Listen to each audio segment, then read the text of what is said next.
अब इस टॉपिक के बाद इस सत्र के प्रश्नोत्तर पे बात करते हैं। भावनात्मक डोमेन से संबंधित उद्देश्य है, विद्यार्थी चित्र बना सकता है, छात्र एक ग्राफ खींच सकता है, छात्र ईमानदारी को महत्व देता है, छात्र एक पत्र लिख सकता है। भावनात्मक इमोशनल डोमेन का सबसे इमोशनल डोमेन क्या है, ये पहले भी बता चुका हूं। तो कहीं ना कहीं व्यक्तित्व को अगर अस्थायित्व प्रदान करता है तो वो इमोशनल डोमेन है।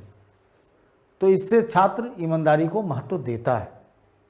एक अद्वितीय विचार बनाने के लिए वैज्ञानिक विचारों को एक साथ लाना क्या है, जहां भी कुछ साथ लाने की बात हो तो आंख बंद करके उसका मतलब संश्लेषण ही है।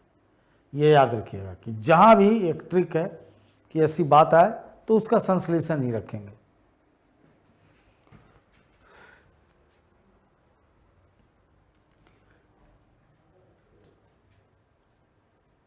क्षेत्र में विशाल है क्या, शिक्षण रणनीति, शिक्षण तकनीकी, शिक्षण विधि। यहाँ पे एरर आ गया टाइपिंग में, ए और सी का आंसर एक ही है। चलिए आप जान गए। जो क्षेत्र में विशाल है, सबसे ज़्यादा विशाल क्या है, टीचिंग, शिक्षण रणनीति। जो टीचिंग की स्ट्रेटजी है वो सबसे डिफिकल्ट है। टीचिंग मेथड तो पता है प्रॉपर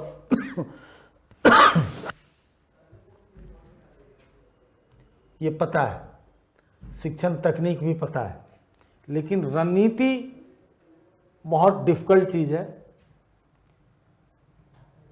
और यहाँ पे आप लिख सकते हैं विशाल बनाता है तो सामग्री प्रस्तुतिकरण या पाठ्यपुस्तकें कोई भी विकल्प हो सकता है। तो शिक्षण रणनीति के दो पार्ट हैं। एक तो पर्सन टू पर्सन रणनीति की जरूरत पड़ती है। अब कोई गॉड गिफ्टेड चाइल्ड आपके पास है तो एक कॉमन रणनीति से उसको टैकल करेंगे तो दिक्कत होगी। उसको अलग से काउंसलिंग करके टाइम देके, और एक पूरे क्लास के लिए फिर विषयवार बन सकता है कि मैथ के क्लास में या विज्ञान के क्लास में आपको 0 लेवल लेना होगा लर्निंग का। 0 लेवल लर्निंग का लेना होगा ताकि मैथ का सारा बच्चा, चूंकि कुछ बच्चे ऐसे होते हैं जो मैथमेटिक्स में बहुत एक्सेल करते हैं, कुछ बेसिक नहीं समझते हैं, तो 0 लेवल से आपको लेना होगा। तो एक ही क्लास में जो बच्चे ज्यादा समझदार हैं उनका लेवल अलग हो जाता है, तो उस रणनीति से कॉन्फ्लिक्ट पैदा होगा। इसलिए जरूरी है आपको कि person to person, subject to subject. इतिहास एक ऐसी चीज है जिसमें सामान्य अगर घटनाओं की व्याख्या आप कर देते हैं सामान्य ढंग से तो आप अच्छा करेंगे, लेकिन रणनीति एक विशाल चीज है। छात्र संरचनाओं में स्वयं को ढूंढते खोजते हैं। क्या ढूंढते हैं, व्याख्यान विधि, डिस्कवरी विधि, दोनों, कोई नहीं। छात्र संरचनाओं में स्वयं को ढूंढते या खोजते हैं, किस में, नाम ही है डिस्कवरी विधि, इसके नाम से ही आंसर क्लियर है। शिक्षक व्यवहारिक रूप से प्रदर्शन करता है और समझता है तो प्रदर्शन विधि। इस सब के तो हिंदी में नाम से ही क्लियर हो जा रहा है। छात्र की भूमिका सक्रिय सबसे ज़्यादा कहाँ होती है, डिस्कवरी बहुत अच्छी चीज़ है। समस्या हल विधि, ठीक है, गुरुजी को समस्या बोले, हल दिए। डिस्कवरी, पूछताछ, इंक्वायरी मेथड, तो ये सारी सक्रिय भूमिका है, तो इसका आंसर सभी होगा। सूक्ष्म शिक्षक एक क्या है, सूक्ष्म शिक्षण एक शिक्षण विधि है। सूक्ष्म शिक्षण क्या है, तो एक शिक्षण विधि है। शिक्षण प्रशिक्षण तकनीक है, प्रेरक तकनीक है, उपरोक्त में से कोई नहीं, तो शिक्षण प्रशिक्षण तकनीक है, सूक्ष्म शिक्षण विधि। माइक्रो टीचिंग में प्रेजेंटेशन का टाई क्या है, माइक्रो टीचिंग का क्या मतलब हुआ, जो छोटा टीचिंग, जिसको जनरली टीचिंग प्लान में नहीं लिया जाता है, तो माइक्रो टीचिंग में प्रेजेंटेशन टाइम क्या है, मतलब टाइम, प्रेजेंटेशन टाइम क्या है माइक्रो टीचिंग का, तो 15 से 10 मिनट, 5 से 10 मिनट। और वही मैक्रो में कितना हो जाता है, 35 से 45। इसीलिए इतना छोटा टाइम ड्यूरेशन है कि माइक्रो टीचिंग बहुत सक्सेस नहीं है। लेकिन माइक्रो टीचिंग कई जगह बड़े काम के हैं। ऊंचे क्लास में किसी चीज को दिखाने के लिए, किसी चीज को बताने के लिए आप माइक्रो टीचिंग का बहुत हेल्प कर सकते हैं। मैं आपको भी कभी दिखाऊंगा कि अब इस बोर्ड में हर चीज ऑनलाइन है, यूट्यूब है, एवरीथिंग इज देयर। मैं कई बार बच्चे डिमोटिवेट होने लगते हैं तो मैं एक स्पीच सुनाता हूं, जो स्पीच किसी और का नहीं,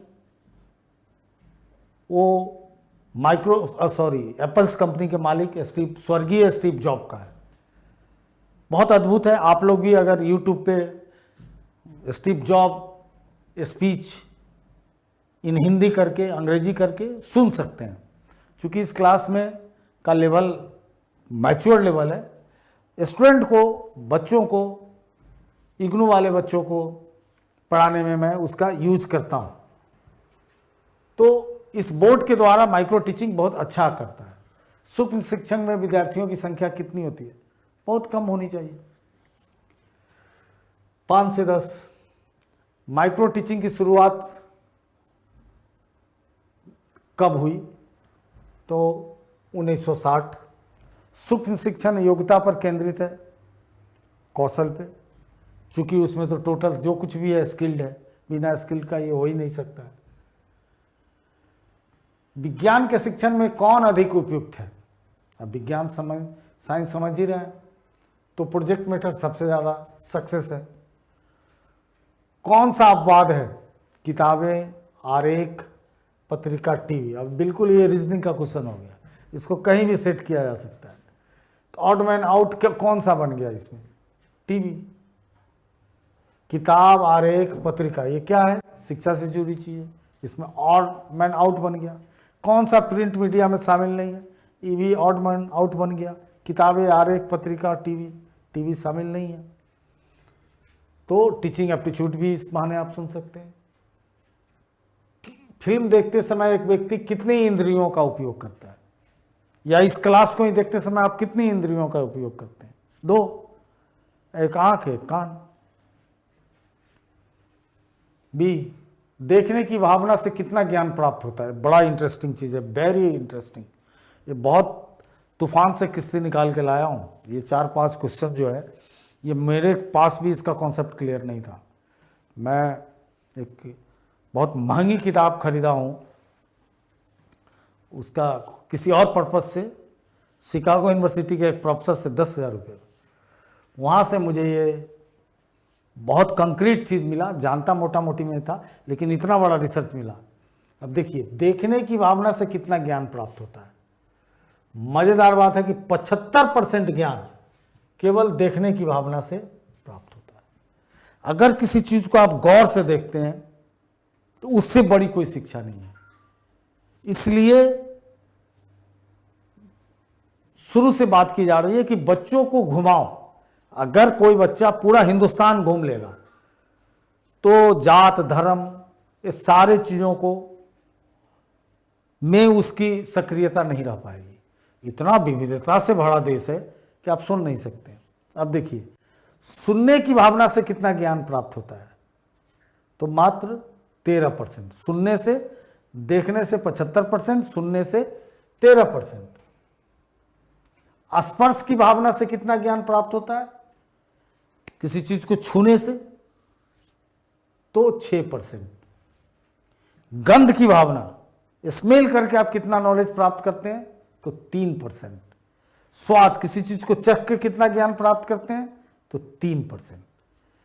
तो सबसे आप ज्ञान प्राप्त करते हैं, लेकिन सबसे ज्यादा ऑब्जर्वेशन। ऑब्जर्व कराना बच्चों को सिखाइए गुरुवर, तब जाके हमारे इन बच्चों का भविष्य बहुत उज्जवल होगा।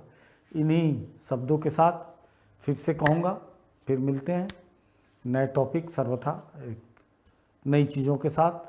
अब तो बहुत नज़दीक लग रहा है, परीक्षा आ रही है, इसलिए थोड़ा रीस्ट्रक्चर भी करूँगा सारी चीज़ों को, और फिर जैसा होगा आपको बताऊँगा।